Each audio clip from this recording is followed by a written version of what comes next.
बड़ी खबर आपको बताएं, जो आईएसएस आतंकी गिरफ्तार किया गया था उससे जुड़ी हुई गिरफ्त में आए आईएसएस मॉड्यूल के 3 आतंकियों ने बड़ा खुलासा किया है। क्या है बताएंगे आगे।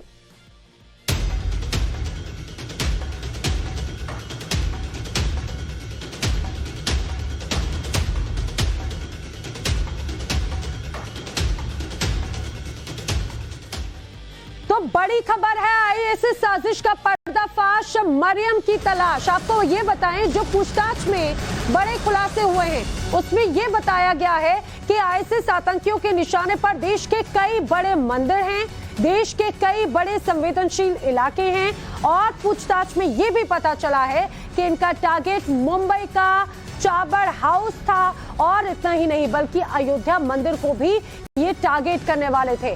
पाकिस्तान के इशारे पर काम करने वाले इन आतंकियों का जो प्लान था वो मुंबई में जो 26/11 हमला हुआ था, आतंकी हमला, उससे भी ज्यादा बड़े तरीके से धमाके की इनकी प्लानिंग थी। अब फिलहाल जांच एजेंसीज ये बताते चले पूछताछ में तमाम बड़े खुलासे हुए और इनके तमाम मंसूबों को भी नाकाम कर चुकी है। पूछताछ में इन आतंकियों ने ये कबूल किया है कि उन्हें देश के कुछ बड़े हिंदू नेताओं को मारने का भी टास्क दिया गया था।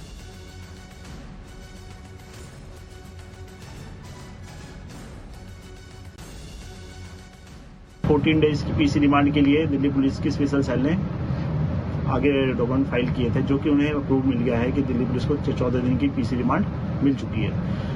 हमारी तरफ से ऑब्जेक्शन थे कि जी इस तरीके का कोई भी इनके साथ डॉक्यूमेंट नहीं मिले हैं, इस वजह से इनको 2 एक्यूजों को पीसी रिमांड ना दिया जाए, क्योंकि शाहनवाज के ऊपर 3 लाख रुपए के इनामी था, उस वजह से उसको पीसी रिमांड उसकी ग्रांट कर दी गई। और उसके साथ में ये दोनों एक्यूज अरेस्ट हुए हैं, इस वजह से इन दोनों को भी उसकी निशानदेही के हिसाब से प्लानिंग का पार्ट होने की वजह से इन दोनों एक्यूजों को भी पीसी रिमांड पे ले गए हैं। और इस पे कुछ केमिकल के इसके बता रहे हैं कि शाहनवाज की बॉडी पे से कुछ केमिकल मिले हैं।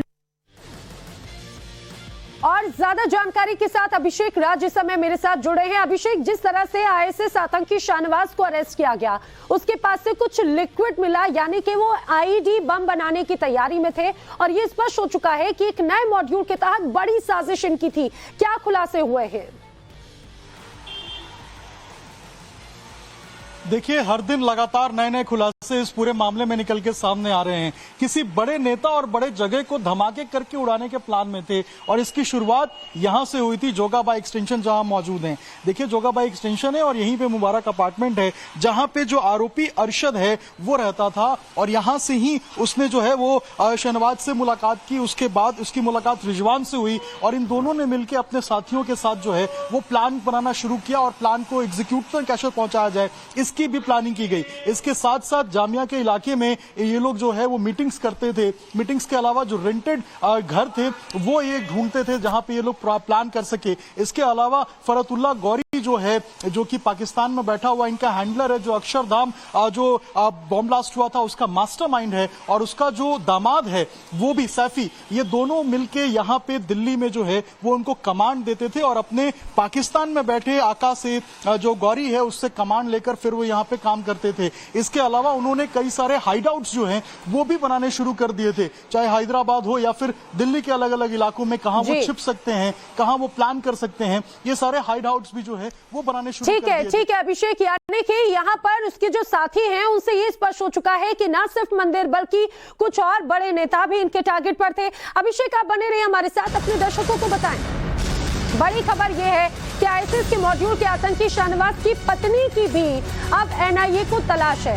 दरअसल आतंकी शाहनवाज को तो गिरफ्तार किया गया, लेकिन उसकी पत्नी के बारे में जानकारी ये मिली है कि वो पहले हिंदू थी, उसका नाम बसंती था और शादी करने के बाद में अब वो बसंती मरियम बन गई। इतना ही नहीं बल्कि शादी के बाद शाहनवाज ने अपनी पत्नी को रेडिकलाइज किया। शाहनवाज की पत्नी कई आतंकी ऑपरेशंस में शामिल रही है और अब एनआईए को उसकी भी तलाश है।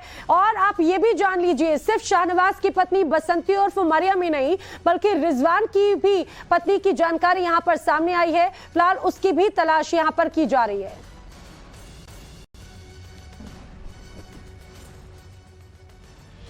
भारत में हमले की साजिश रचने के लिए एक बार फिर से आईएसएस पाकिस्तान का नापाक कनेक्शन सामने आया है। सूत्र बता रहे हैं कि गिरफ्तार आतंकी शाहनवाज समेत तीनों आतंकियों ने खुलासा किया कि उनका हैंडलर आतंकी फरहतुल्लाह गौरी है, जो कि पाकिस्तान में बैठा हुआ है।